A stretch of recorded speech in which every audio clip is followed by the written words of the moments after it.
How often is it that we miss Fajr? If it's often, so you fail. You're failing in that journey to Allah subhanahu wa ta'ala. Because the real struggle is not Fajr. The real struggle for the people of Allah subhanahu wa ta'ala is Tahajjud. And some people, if they miss Tahajjud, they consider that they failed. The night worship. Fajr is easy. One time you sit around and you start backbiting. When Allah subhanahu wa ta'ala severely has prohibited that you speak against the person, so that's where now you should be concerned.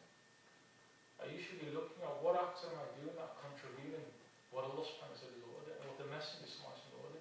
Look at where you are in relation to that. Because only then, and when we're talking about ihsan, the Prophet said the highest level, and ta'budullah ka'annaka tarahu, that you worship God as if you can see Him. You're not going to get to that if you're somebody's immersed in sin. Sin is the greatest barrier that a person has between him and his God. Sin is the greatest barrier that the soul has to struggle against, or that's impacting the soul in its journey to its Lord. Right, so then how does a person, and we'll finish with this, just a brief discussion about the nature of sin and how does a person overcome this? How does a person overcome sin? Because somebody can say that, I really do want to get up for Fajr, but I just can't get up. I just can't get up. Or like, I have regular contact with that female, and I know that I shouldn't be doing that, but I just can't break away. How do I do that? How do I, even though you know it contravenes what Allah subhanahu wa ta'ala has ordered, or somebody that he's taking haram substances, for example, and he knows that he's not ready to, but he just can't break away from it. How does he do that? We have in our life, in this journey, we have hurdles to overcome. And we need to see which of these hurdles are holding us down. The first hurdle, and the most dangerous, the Prophet referred to, when he said, the worst enemy you've got is your own self. Your own self. The first hurdle, the first barrier that a person's got to overcome is himself. And when he sits there, and he's struggling to do a good act, or he's succumbing to an evil act, so there has to be some resolve within you to overcome. There has to be some resolve within you to overcome. You must understand that what you're doing is wrong. You must understand that your state is in contravention of Allah subhanahu wa ta'ala. Until you come to that realization that what I'm doing is wrong and I'm contravening Allah subhanahu wa ta'ala, the way of Allah subhanahu wa ta'ala, there's no way you can overcome. And you're easy prey. Easy prey. You cannot justify sinful states. Accept that what you're doing is wrong, because only then you can overcome. Then you have a second. So the first hurdle, and the most difficult hurdle, is your own self. A person must want to get to Allah subhanahu wa ta'ala. A person must want to overcome his own soul. If that's not there, there's no hope for that person except for the mercy of Allah subhanahu wa ta'ala. The second problem that he has is Shaytan, Iblis. But Iblis is not the real problem. As Satan whispers, fi sudurin nas. But Iblis is not the real problem. And everybody has a qareen with him. But that's not the real problem. You say, I did it because of bad thoughts and whisperings that I had. Say, those whisperings and thoughts only affected because you have weaknesses in your own soul. Inna kayda shaytani kana da'if. Allah subhanahu wa ta'ala says that the stratagem and the plotting of shaytan are weak. Shaytan is only strong because we have weaknesses within ourselves. We need to start looking at not Shaytan. Shaytan is second, we need to look at ourselves. But at the same time, we have to understand he's an enemy that tries to pull us down. And we're constantly struggling against that enemy. When some bad thought comes into your mind, understand that you've got an enemy that speaks to you every single moment. The Mufassirin, they mention in relation to the ayah, الَّذِي يُوَسْوِسُ فِي صُدُورِ النَّاسِ, the one who whispers in the hearts of people. Say, every single person has a devil that resides within him. Every single person is a devil that resides within him. Its feet are within your feet. Its hands are within your hands. Its arms are within your arms. But its head is at your heart. And it talks to you every single moment. Every single moment, its head is perched at your heart. And it's talking to you every single moment. And it will not go silent until you talk back to it. How do you talk back to it? By doing dhikr of Allah subhanahu wa ta'ala. By reading the book of Allah subhanahu wa ta'ala. Once that stops, then it carries on talking. So when you start thinking bad thoughts, that's talking to you. That's talking to you. How do you overcome that? by connecting to Allah subhanahu wa ta'ala. That's what talks back to the one who's al-Khannas. Al-Khannas, he keeps on coming back, he keeps on coming. He's stealthy whisper, he keeps on coming back, he'll never ease up. What's the third obstacle we have? The dunya itself, the seduction and temptation of this world. And then the fourth is people around. There are people around who pull people down.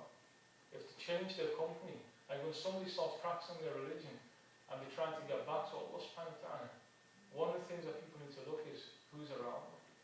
Because those who are around you determine what you are. The Prophet said, Al-mar'u ala dini khalilih, falyanzur man yukhalif. He said that a person is on the faith, on the religion, and the practice of those who keeps regular company with. So we should look at those who keep regular company with. So you have hurdles in your journey back to Allah subhanahu wa ta'ala. You have hurdles in your journey back to Allah subhanahu wa ta'ala. The first is yourself, then you have shaitan, then you have this world itself, the seduction, the temptations of making money and earning wealth, and you'll find people around you. These are all there to stop you, but they can be overcome. In the end, spirituality, the spiritual journey begins and ends with ibadatullah, looking at worship of God. How much prayer do you do? How much prayer are you missing? How much dhikr do you do? How much dhikr are you not doing? How much Quran do you read? How much Quran are you not reading? All of these acts that we're talking, all of these ibadat, if you're not engaged in this, you're not on a journey to Allah subhanahu wa ta'ala. You can't be a Muslim who's serious about getting to his Lord without somebody who's immersed in worship of Allah subhanahu wa ta'ala. Not immersed in this world. Not somebody who's every single moment thinking about how to make money and how to get a better job and so. No, it's concern about another existence. It's your concern about how much Quran do I read? Am I in a state where Allah subhanahu wa ta'ala is content with me? Everybody should reflect over that within themselves. Where are you in terms of your relationship with Allah subhanahu wa ta'ala? If you can answer that successfully, then you'll be from those قَدْ أَفْلَحَ مِنْ زَكَّاهَا, those who purify the soul. The spiritual journey is about tying yourself to the prophetic way. And the prophetic way will show you the boundaries that Allah subhanahu wa ta'ala wants you to move within. And these are out of bounds, don't do those acts, and these are the acts that will draw you near to Allah subhanahu wa ta'ala, until eventually you'll get to a stage, if you're consistent with acts of worship, if you're consistently worshipping Allah subhanahu wa ta'ala, you're feeding the soul constantly, then it will eventually get to a point where you will be able to see your Lord. You will be able to see your Lord. فَإِن لَمْ تَكُنْ تَرَاهُ فَإِنَّهُ يَرَاكَ. And you'll understand the import of the statement of Allah subhanahu wa ta'ala, of the Prophet who said, even though you can't see him, you know that he subhanahu wa ta'ala sees you.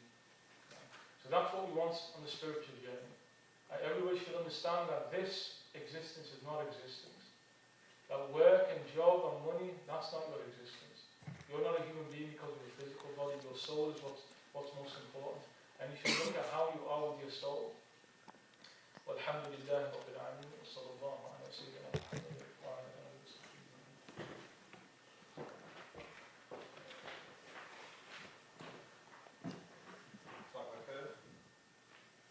So been getting quite a few texts in. They seem to be mainly from the guys though. Maybe the girls are pretty slant, they don't need to ask any questions. So start with the first one. This comes from brother. Tips to wake up for Fajr.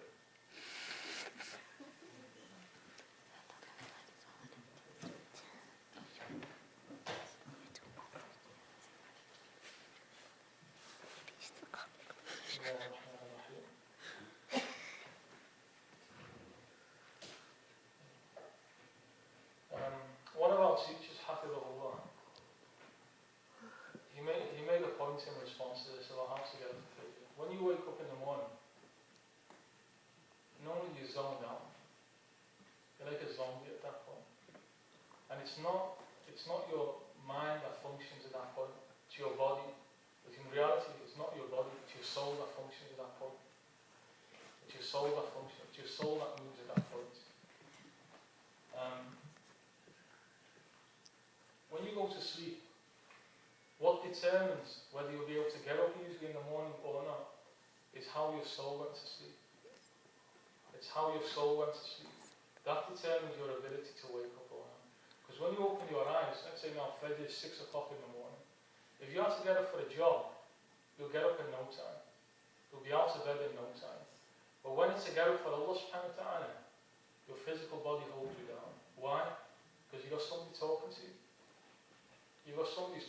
your soul at that point? What holds you down? The one that talks to your soul. How do you counter that? The way that you let your soul go to sleep at night. So perhaps the best way is to ensure, it's not like putting alarm clocks on and setting your phones and all that. That doesn't do anything because you just turn them all off as soon as it starts going on. That doesn't really do anything. There are some people who go to sleep an hour before Fajr and they're up when Fajr comes. There was somebody who sleep for 10 hours and still can't get up. It's not, all those are preparations that help, but the real thing is the way that your soul went to sleep. That's the real issue. So what should you do before you go to sleep determines how you wake up in the morning. What you do before you go to sleep determines how you wake up in the morning.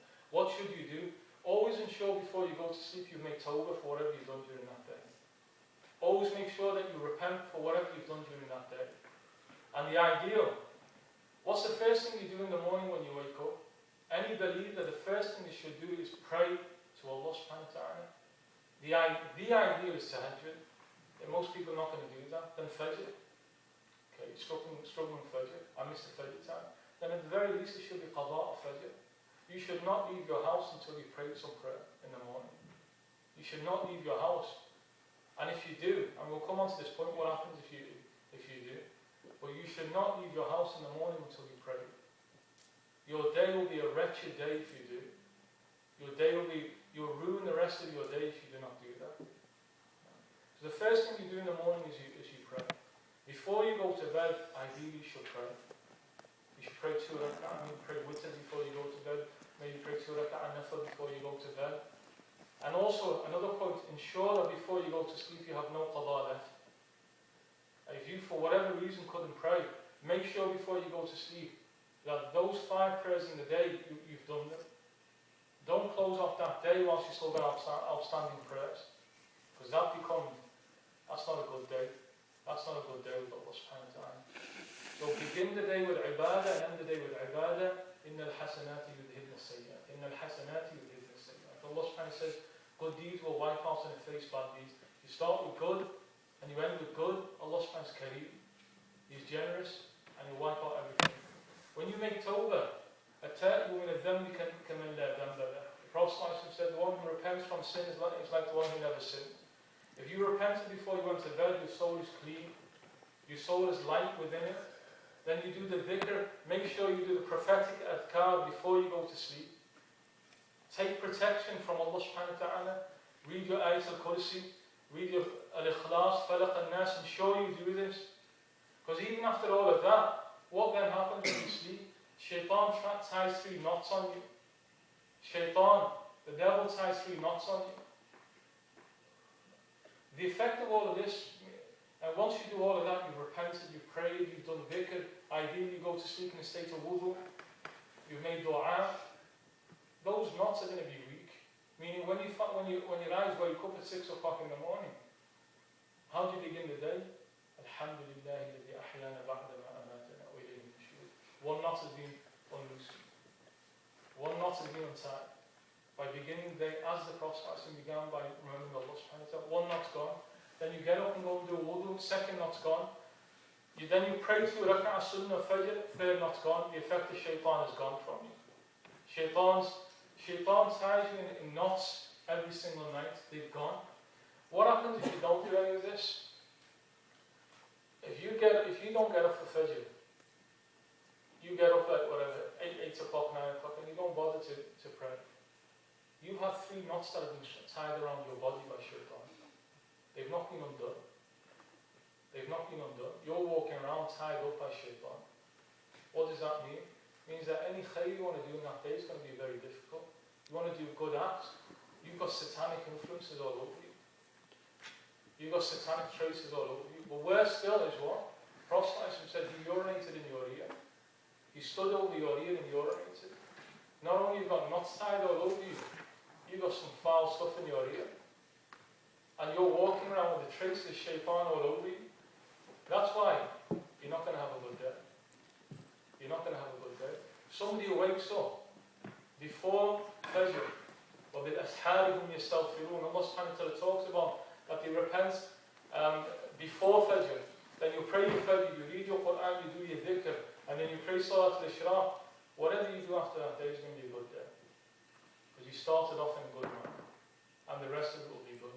So what really determines, like, tips about getting up Fajr, make sure that you go to sleep in a good way. Everything else is secondary. Like, there are other things that you can talk about. But when you wake up your eyes, it's your soul that lies springle, or it's your soul that's groggy, and will keep you down. And you can have somebody screaming over your head, telling you to get up, but if your soul's in a foul state, it's not getting on. It's not getting on. So the way you want to sleep determines how you'll get up in the morning. Hold on. Okay, so the next question is just as a flooding in the text now. So which books would you recommend to help a person reconnect the soul back to Allah? Quran. Read as much of the Quran. Make sure. If you're talking about books that give you tips about how to reconnect and so on, there's many books, but there's many books that you can read about that. But ultimately, it's about reconnecting to your religion. It's reconnecting to your religion, because the whole of your religion is about your soul. Everything that the Prophet came and left as guidance is about your soul. Now, your prayer is not about prayer.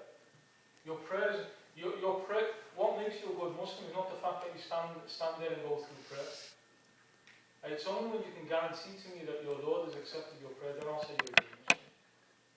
Anybody here can guarantee that they've done a prayer that's accepted by Allah subhanahu wa ta'ala. Nobody in their life can guarantee that. So what makes you a good Muslim? If you're good with Allah subhanahu wa ta'ala, you don't know that. What determines that a prayer and a dhikr and a Quran is good? It's the impact it has on your soul. Allah subhanahu wa ta'ala talks about that. Inna salata tanha anil fahsha'i wal munkar. That your prayer stops you from doing foul and obscene acts. You're somebody praying, the moment you get out of the mosque, you're cursing people, you're backbiting, you're looking at haram. Your prayer that was a waste of a prayer. What was the point of that prayer? People go to Hajj and they come back and they're worse than when they were before. What was that about? What was that Hajj for? Prophet spoke about a person goes and does a Hajj, lam yarfuth wa lam yafsuq. There's no obscenities on his tongue and he doesn't commit any sins. He says, رَجَعَكَ يَوْمِ وَلَدَتْهُ أُمُّهُ. It returns back like a newborn child, clean. But then he goes back and behaves exactly or worse. And you say, what will you do? Every Ramadan, he just gives up food and drink, but he doesn't rid his soul of anything. Allah subhanahu don't need you to give up your food and drink. As the Prophet said, that whoever whilst he's fasting, he doesn't abandon swearing false oaths and using foul language. Allah subhanahu has no need for him to give up food and drink. Allah subhanahu does not need that you give up. Your act of worship is not what Allah subhanahu needs from you. Because Allah subhanahu has no need for anything from you. What Allah subhanahu wants is that the act is genuine such that it impacts upon the soul. And it changes your soul and it refines your soul so that you'll be from those قَدْ أَفْلَحَ مِنْ زَكَّاهَا. Those who purify the soul through the Sharia, the ibadah that the Prophet brought. Remember, the whole of Sharia, the whole of the way of Islam, and every single act of worship and prohibition is about bringing your soul under control. It's about refining the soul of the human being. So it wasn't a joke. Quran is the most important book that you want to connect to for your soul. Quran is the most important. And every single person, every single day should read the book of Allah subhanahu wa ta'ala. There should be no day that passes without a person reading the book of Allah subhanahu wa ta'ala. Small or large the amounts, whatever, you must ensure that you have time in the day to read Quran. If days pass without reading the Quran, that's not a good way to be. Because he sallallahu alayhi wa sallam, Shafi' al-Mudhnibeen, the one who will intercede for the worst sinners, that alcoholic Muslim, the one who drinks all the time, he will stand by him on the day of judgment and will ask Allah to forgive him what he's done. The worst Muslim, the Prophet will stand by. But those who abandon the Quran, the Prophet won't stand by them. He won't stand by them on that day. Rather, he will stand against them. And this is the one who will intercede for the worst type of Muslim. He, sallallahu alayhi wa sallam, will say on that day, Ya Rabbi, inna qawmi ittakhadhu hadha al-Qur'ana mahjura. Oh my Lord, my people abandon this book. So there should be no day that goes without reading the book of Allah. Because the nature of Quran is kalamullah, it's the words of God. The words of God have a unique light within which affects your soul, which is unique. Nothing else can impact your soul like reading the book of Allah subhanahu wa ta'ala. Allah. Guide. Can you make dua for al-dunya and akhira? What's that asking? Make a dua? No. No, I think it's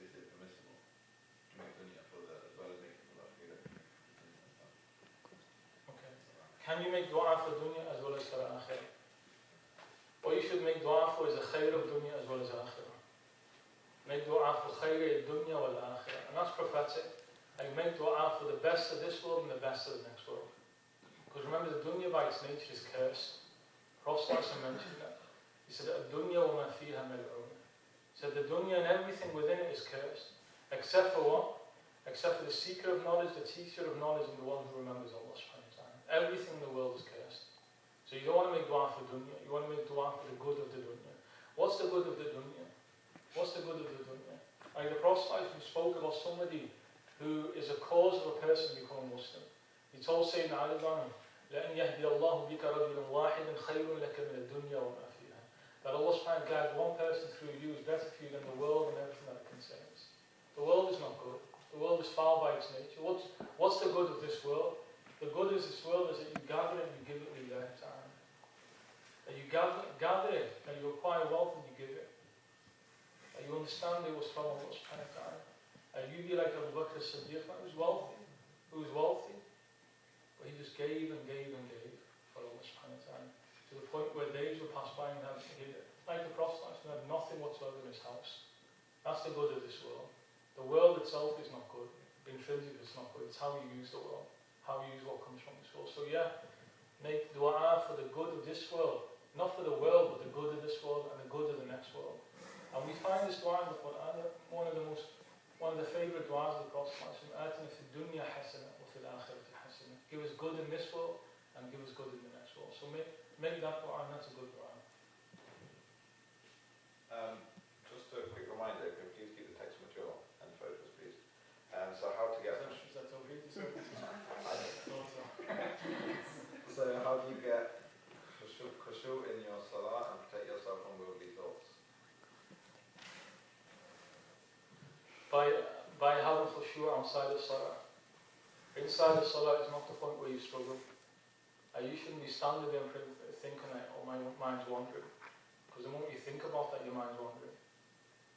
Your concern should not be within the prayer. Your concern should be how you are outside of the prayer. When you look at the ayahs in the Quran, قَدْ أَفْلَحَ الْمُؤْمِنُونَ الَّذِينَ هُمْ فِي صَلَاتِهِمْ خَاشِعُونَ وَالَّذِينَ هُمْ عَنِ اللَّغْوِ مُعْرِضُونَ وَالَّذِينَ هُمْ لِلزَّكَاةِ فَاعِلُونَ. Here, when Allah subhanahu describes 10 ayat, which talks about believers being successful, and then when it defines what's the success of believers, الَّذِينَ هُمْ فِي صَلَاتِهِمْ خَاشِعُونَ. And here, coming back to the point of soul and spirituality, here, normally in the Quran, Allah subhanahu talks about أَقِيمُوا الصَّلَاةِ, أَقَامُوا الصَّلَاةِ, that they established the prayer and so on. But here, it brings that quality of khushu'. A real success is not that you pray, it's that you pray with the state of khushu'. الَّذِينَ قَدْ أَفْلَحَ الْمُؤْمِنُونَ الَّذِينَ هُمْ فِي صَلَاتِهِمْ خَاشِعُونَ. Those who have khushu' in the prayer.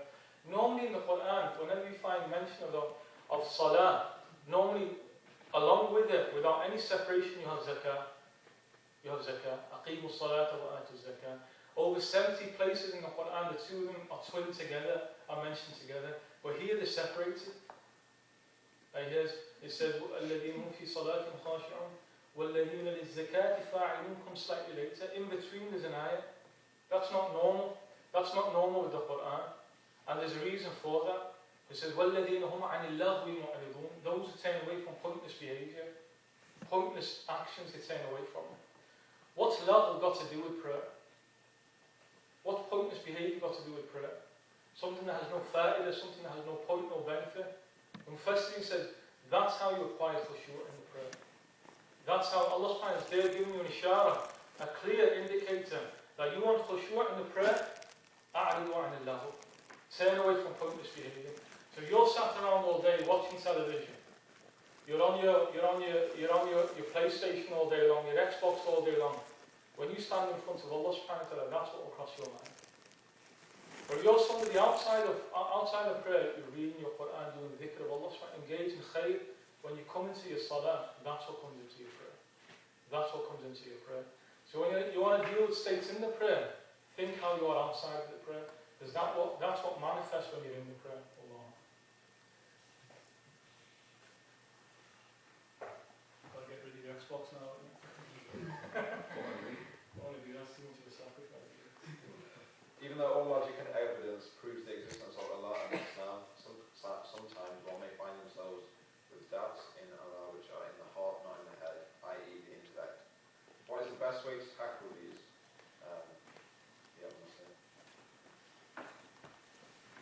If it's rational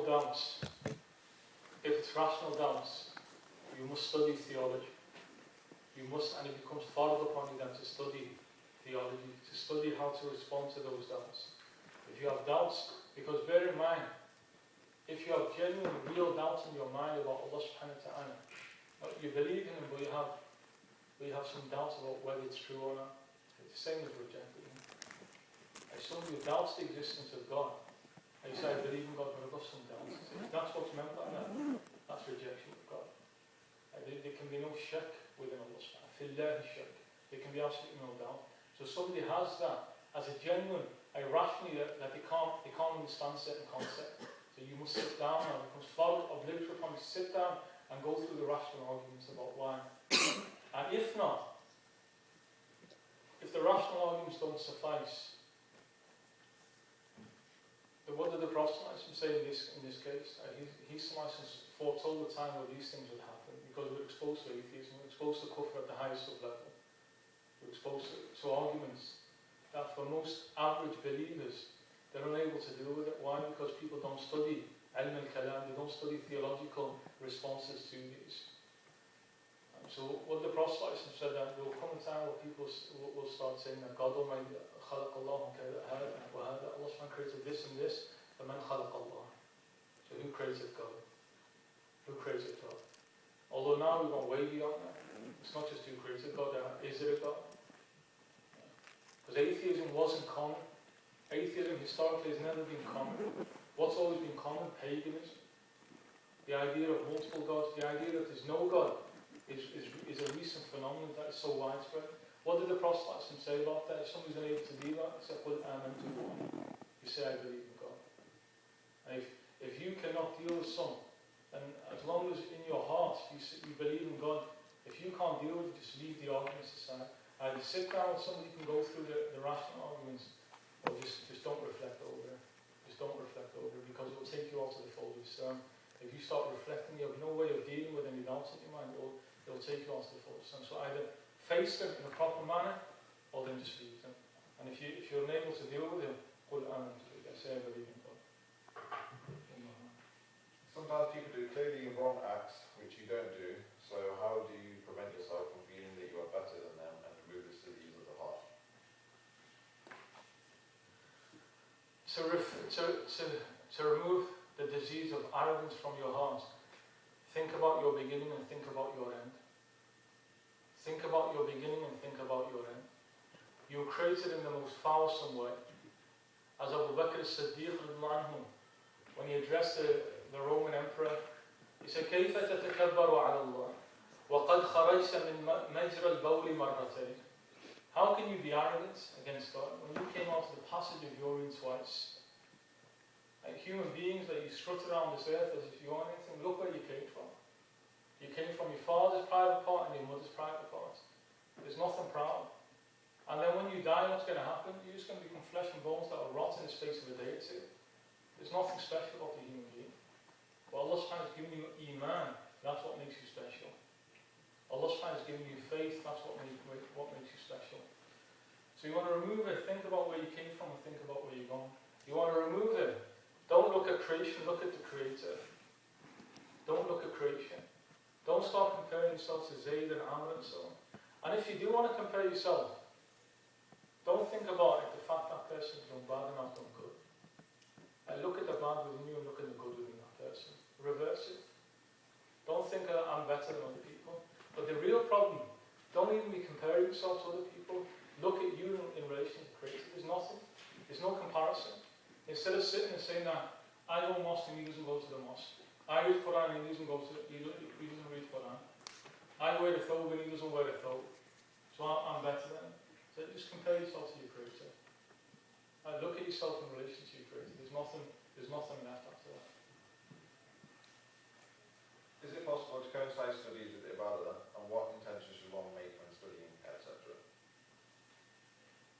When we look at niyyah, in Intention. Intention affects three different types of acts. You have ta'at, you have ma'as, and you have mubahat. Ta'at are devotional acts. Devotional acts, you make intention, you gain reward, and you increase reward by intending lillahi ta'ala. Ma'as is sinful acts. Intention have no effect upon it. You cannot make an intention for a sinful act. It has no impact whatsoever. Mubahat, those acts that are neutral in nature, such as studying. Studying is not a devotional act in of itself. There we say your intention is what. If you don't make an intention, it's still just a normal human act and something that you do, and that's the end of it. But then you look at how can I change this into a rewarded act? Any act that you do, you can make it. Any act that's not haram, you can make it a source of reward. You can make it a source of reward. Anything that's mubah in nature. When you sit down and eat food, that's a neutral act. That's just a normal standard human act. Make niyyah that I'm hungry and I can't get up and do my prayer, for example. So I make niyyah that I'm just doing to pray. Make niyyah that I'm doing the shukr billah, that I'm doing this to be thankful to Allah for the favourite food that He's given me. Washkuru, and Allah says, Kulu min tayyibati ma razaqnakum, washkuru lillahi. Allah says, be from the sustenance we've given you and be thankful to God. So make any niyyah that you want that's good in nature. So when you sit down and study, it doesn't become ibadah. It doesn't become ibadah, but it becomes a rewarded act. It becomes a rewarded act depending upon your niyyah. And in the prophetic statement, when he said, إِنَّمَا الْأَعْمَالُ بِالنِّيَّاتِ, Ibn Hajar al-Asqalani says, when the Prophet said actions are by intentions, he said it's in the plural, so therefore multiply your intentions. The more intentions you have that are good in nature, the more reward you receive from it. Okay, finally, so prayer, fasting, and reading the Quran were mentioned. Are there any other practices you can advise us to do in order to nourish the soul and help on our journey? Well, there's loads. There's many different ones, but what you don't want to do, the first thing you want to do is to ensure that your fard is in place. The first thing you want to do is to ensure that your obligatory acts are in place. And when the Prophet said that the abd لا يزال يتقرب إلي بما افترضته عليه. He said that my slave draws near to me through those acts that I've made obligatory upon him. So you want to talk about nourishing the soul, the very first thing you must ensure, you can't talk about nourishing the soul unless the obligatory acts are in place. Because if they're not, you're destroying your soul. You're destroying your soul. To stop the destruction of the soul, ensure that you stop this major sinful act and ensure that your obligatory acts are in place. Then you want to seriously nourish it. Do any nafil act you want and just devote yourself completely to that. It's your choice. Whatever one that your soul feels most comfortable. It could be by fasting, it could be by dhikr, it could be by Quran, it could be by nawaf, it could be by tahajjud, it could be by reflection, tadabbur. Any act you want that you find that your soul is inclined towards, attracted towards. But first and foremost, ensure that you abandon sinful acts and ensure that you're doing the fard act. And then the Prophet said, Allah subhanahu wa ta'ala said, وَلَا يَزَالُ عَبْدِي يَتَقَرَّبُ إِلَيْهِ بِالنَّوَافِلِ حَتَّى أُحِبَّهُ. And my slave keeps on drawing near to me through the optional acts until I love him and until I display my love towards that person. Allah.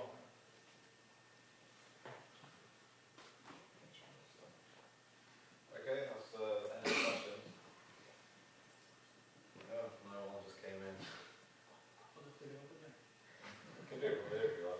So, what does one do if they can't find a sheikh, and who are the sheikhs of this time?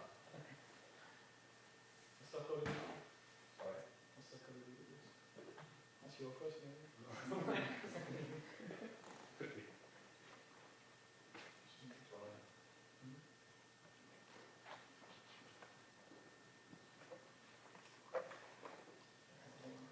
Allah subhanahu wa ta'ala has left in this ummah, has left in his nation, the nation of Prophet Muhammad inheritors of the prophetic way.